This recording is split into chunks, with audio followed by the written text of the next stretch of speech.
Oi, boa noite, Olá, amigos. boa Tudo bem noite. com vocês? Tudo bom? Bom, estamos aqui de volta, mãe e filho, para conversar um pouquinho com vocês e continuar com a história da nossa querida atriz Dulcina de Moraes. Hoje a gente termina a narrativa. Mas antes de eu continuar, eu gostaria de citar o nome dos colegas que eu encontrei na companhia, que fizeram parte do elenco da companhia Dulcina Odilon. Suzana Negri, além dos que eu já falei, que entraram comigo no elenco de Irene, né, que é a, a, De Nora a Dinorah Marzullo. Marzullo, o Darim Reis, o Narto Lanza, enfim, ao lado do Odilon e da Dona Conchita. Enfim, eu quero falar nos outros que faziam parte da companhia do Sina, que foram pessoas maravilhosas, com que eu aprendi muito nessa minha entrada nesse mundo novo, maravilhoso, que foi o mundo teatral.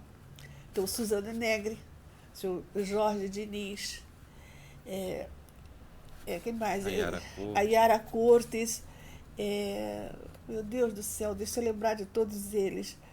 É, Yara Cortes, Roberto Duval, Ambrósio Fregolente, que tem uma história comigo na TV Tupi, no começo da televisão Tupi, hoje está fazendo, agora faz 70, ano que vem faz 70 anos da estreia da TV Tupi no Rio de Janeiro. Vou falar sobre isso também depois. Que mais? Roberto Duval, já falei, a Bela Guedauer, que mais? Enfim, a todos eles, Manuel Pera, um grande ator, o primeiro ator central da companhia, O o Armando Rosas. seu Armando Rosas, enfim. É isso, a todos eles o meu carinho, o meu muito obrigada. Claro que eles não existem, não estão mais entre nós, mas eu deixo para os filhos, os conhecidos, os amigos, a nossa lembrança, nós não esquecemos deles, não. Então vamos continuar. Bom, o sonho da Dourada Dulcina era fazer uma escola de teatro. E aí, em 55, já comentei sobre isso, ela inaugura a Fundação Brasileira de Teatro. No mesmo prédio onde existiu o Teatro Dulcina, onde existe o Teatro Dulcina até hoje. E aí ela se dedicou, a fundação teve os melhores professores, ela chamou os profissionais de teatro extraordinários, como Adolfo Celli, o grande diretor italiano, é, que fez par com a Tônia Carreiro e montou várias peças extraordinárias, ensinava sobre a comédia dell'arte, e, enfim, falava sobre o teatro italiano. A Madame Morrinot, Henriette Morrinot, falava sobre comédia francesa, falava sobre teatro francês, isso são as coisas que eu sei. É, O Zimba, né? o Zimbinski também foi professor da Fundação Brasileira de Teatro, e quem mais? A Raquel Levi. Raquel Levi, enfim, foi um grupo de pessoas que aderiram ao sonho da Dulcina e entregaram o seu carinho, o seu conhecimento para os alunos da escola, que fundou, E ela também e ela foi também professora, lecionava, né? exatamente. O sonho dela era ser É, professora, né? Na realidade, ela era uma grande mestra. Então, a fundação foi muito bem, fez o primeiro festival de teatro, teatro amador, o primeiro festival, e o primeiro congresso nacional de teatro amador foi feito pela fundação em 57. 57, depois 59.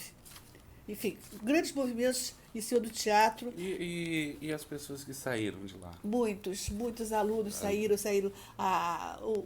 Thaís Portinho, A Thaís Portinho, saiu o Rubem Correia, Rubens o Correia. Ivo Albuquerque, o Simon Cury, a Jaqueline Loras foi aluna da O Dulcina, Heleno Prestes o também Heleno foi. Prestes também, enfim.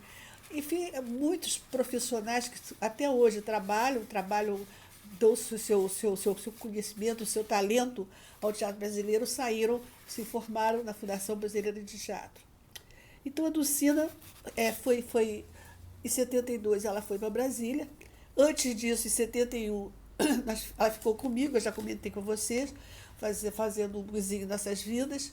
Aliás, eu antes de prosseguir com a Fundação Brasileira de Teatro, eu quero falar sobre isso, eu vou contar uma pequenininha coisa que aconteceu durante os ensaios do Vizinho Nossas Vidas. A gente queria muito saber, eu digo a Daisy Ah, Lucid e eu, queríamos muito saber que idade teria a Dulcina, porque era de uma energia, era de uma capacidade, ela não cansava, os ensaios eram uma coisa cansativa, mas ela não cansava, a gente ficava cansada, ela não. Ele fala, que idade ela deve ter? Hein? Ninguém tinha coragem de E ela perguntar. nunca comentava, Nunca né? comentava a idade. Aí, qual foi o plano que a gente teve? Vamos perguntar sobre os nossos personagens. Que idade deveriam ter os nossos personagens? Para a gente criar melhor, não sei o que, não sei o que. Aí eu cheguei para a Dulcina, Dudu, diz uma coisa, qual é a idade dos nossos personagens? Quantos anos eles têm? Aí, assim, a nossa idade, minha querida, a nossa idade. E nós ficamos sem Que saber. ótima saída. A saída foi maravilhosa. Então, nós ficamos perplexas primeiro, depois com a vontade louca de rir, porque a gente não conseguiu saber a idade da Dulcina. Então, na realidade, era falta de educação perguntar a idade das pessoas. Eu fui criada dizendo que a gente jamais pergunta a idade de ninguém. É uma coisa muito feia perguntar a idade das pessoas. Então, ela era desse tempo. Não podia dizer a idade mesmo. Mas ela era muito querida. Ela não tinha, ator não tem idade. Ator não tem idade. Vocês ficaram quanto tempo com a peça? Nós ficamos 4 meses. O contrato era de 4 meses. E depois disso ela me prometeu o teatro. Eu ia fazer eu queria uma companhia de repertório. Já tinha comprado o avaloir de 2 peças muito boas que eu tinha, daquela quantidade de peças que eu tinha lido, e paguei em dólar. E aí a Dulcina disse que ia me dar o teatro Dulcina, que estava alugado para o Costinha, que fazia um enorme sucesso. Quando terminasse o contrato do Costinha, ela ia me ceder o teatro, eu ia ficar com o teatro e fui continuando com as outras peças que a gente ia fazer. Mas o Costinha renovou o contrato. E nos nossos planos estava também uma excursão. Se a gente não tivesse conseguido esse teatro, a gente ia fazer uma excursão, todo mundo estava de acordo. Acontece que quando chegou a hora da excursão, que eu tinha mandado já fechar os contratos e tudo, a companhia não podia viajar.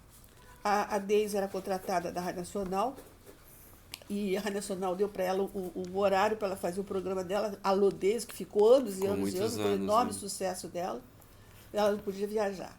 Inclusive até você fez parte uma época, né, da Sim, mesa de claro, eu fiz mulheres, parte. Depois que eu fiquei sozinha, né, que o Mário foi embora, a Deise foi maravilhosa comigo, me levou para a vida de volta, né, volta à vida. Bom, e aí a Dulcina não quis viajar também.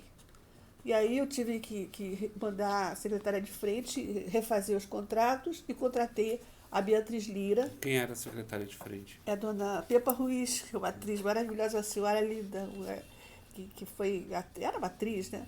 E ela trabalhava, antigamente as pessoas iam fazer os contratos, iam nos locais, arranjar tudo. E agora não, agora cada lugar que você chega tem uma produção completamente diferente.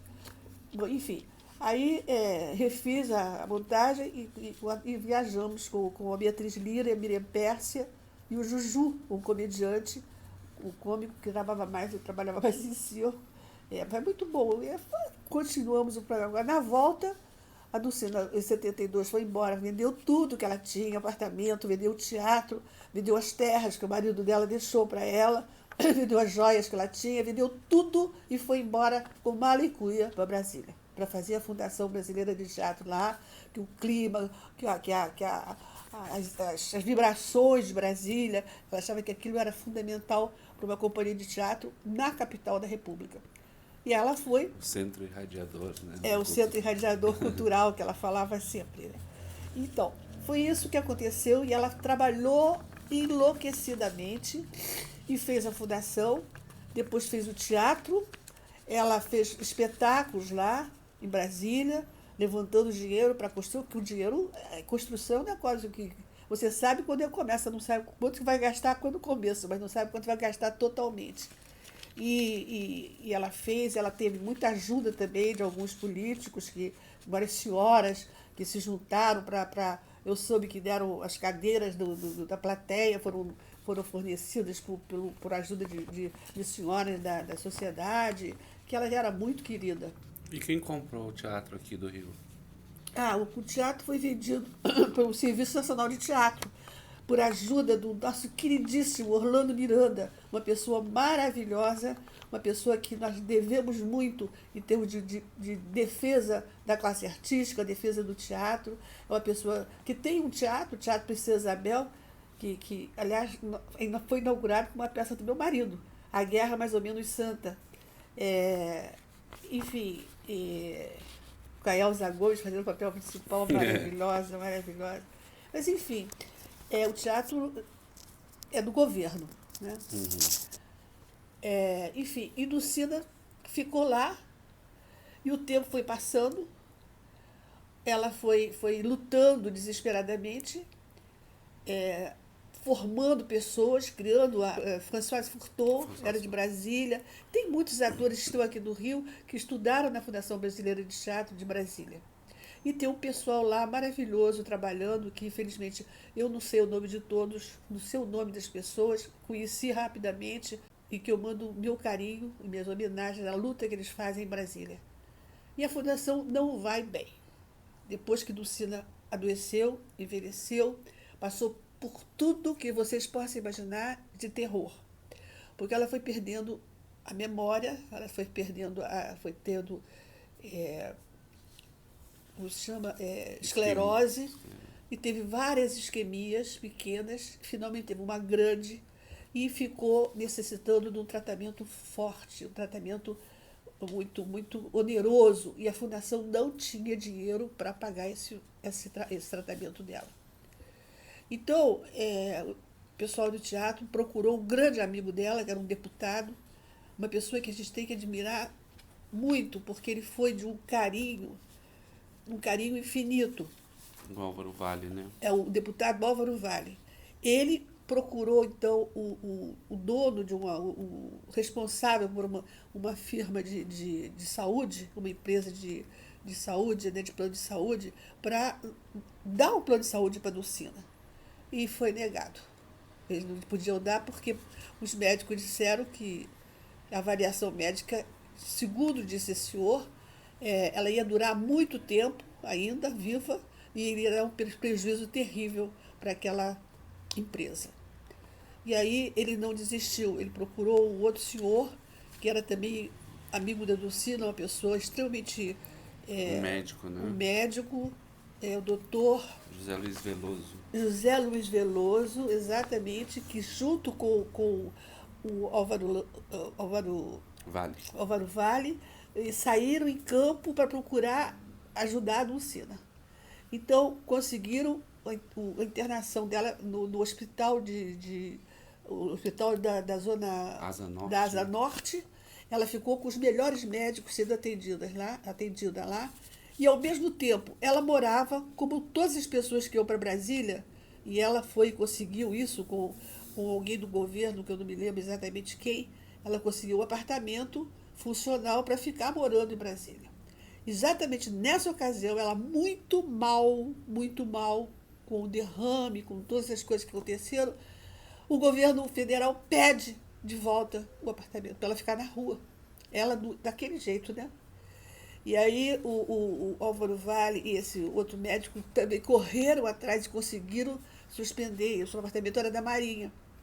E ela continuou saindo do hospital, vindo para o apartamento dela. Quando passava mal, voltava para o hospital. Foi atendida pelos melhores médicos, mas numa situação assim de abandono.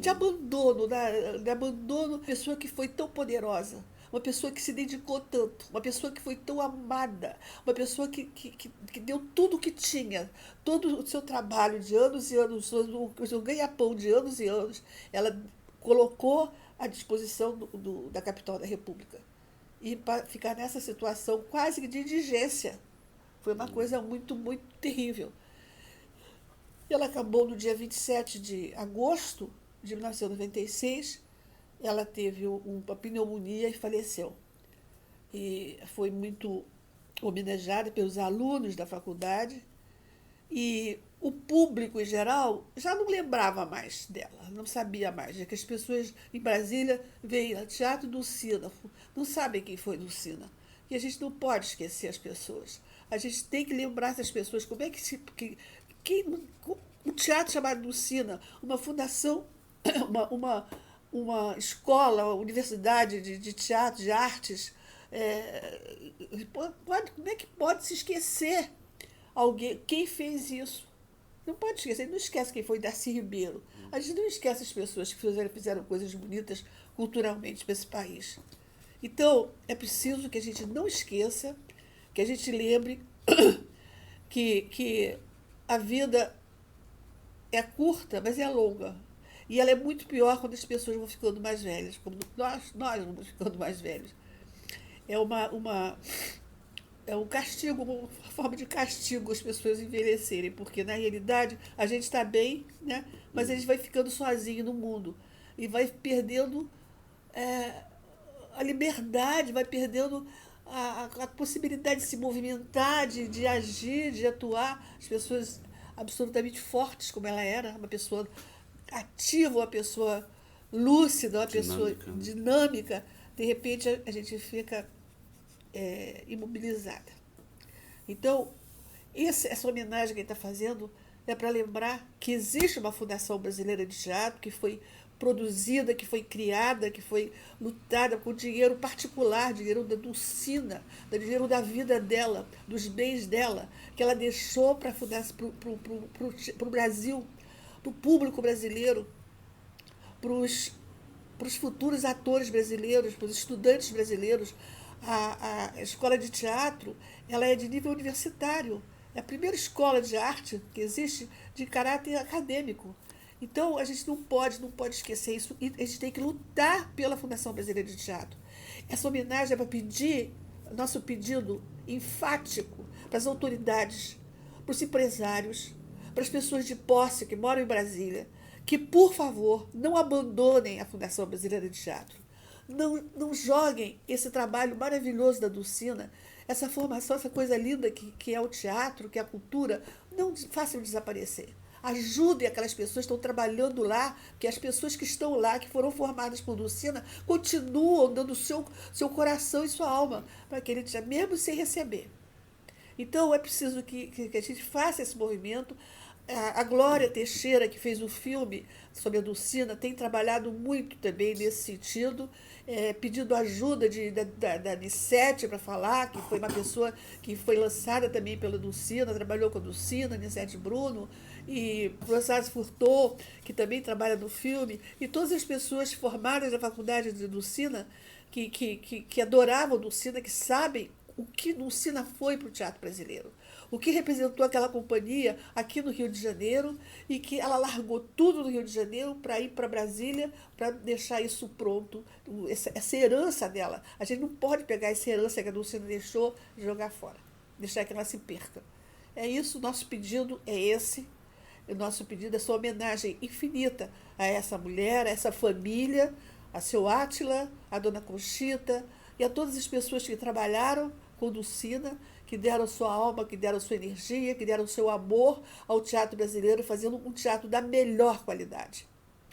Então, a todos eles eu dou o meu carinho, especialmente a Dulcina. Então, hoje, de uma forma absolutamente inédita para a nossa postura, para a nossa proposta para vocês, hoje não vai ter poesia. Hoje vai ter música. A gente vai botar uma música bonita, com a história da Dulcina fotograficamente colocada, e da Fundação Brasileira de Teatro. Então, nós vamos terminar o nosso encontro de hoje, a nossa conversa, puxa conversa, Com fotos da Dulcina. uma foto da Dulcina e outras fotos que você Sim, colocadas. E a gente não tem, eu não tenho, nesse momento eu fico tão emocionada falando no sofrimento dela, eu não tenho, eu não acho que não existe nenhuma poesia que eu possa dizer que vai amenizar essa lembrança muito triste e que ao mesmo tempo eu penso, eu contei para vocês quando ela nasceu. Quando a Dulcina nasceu, a dona Conchita foi posta para fora do hotel, grávida Trabalho de com o parto. trabalho de parto. Então a Dulcina ia nascer na rua, se não fosse a generosidade da Condessa Condessa Valença. de Valença, que deu uma casa para Dona Conchita entrar e a Dulcina nasceu dentro dessa casa. Então a Dulcina também, para morrer, quase que morre na rua. Porque não tinha plano de saúde, não tinha o dinheiro para pagar um particular. E graças à generosidade do deputado Álvaro do Vale e do doutor José Luiz Veloso, ela foi abrigada no Hospital Regional da Asa Norte, em Brasília, foi maravilhosamente cuidada pelos melhores médicos que existiam lá. E depois conseguiram também que ela não ficasse na rua, que recebesse, pudesse continuar no apartamento onde ela viveu a vida inteira, em Brasília. Então, boa noite para vocês. Até o próximo domingo, com a TV Tupi, o nascimento da TV Tupi do Rio de Janeiro. O começo do começo do começo da TV Tupi, que inaugurou primeiro em São Paulo e em janeiro inaugurou aqui no Rio de Janeiro. Um beijo muito grande. Boa semana. Boa semana.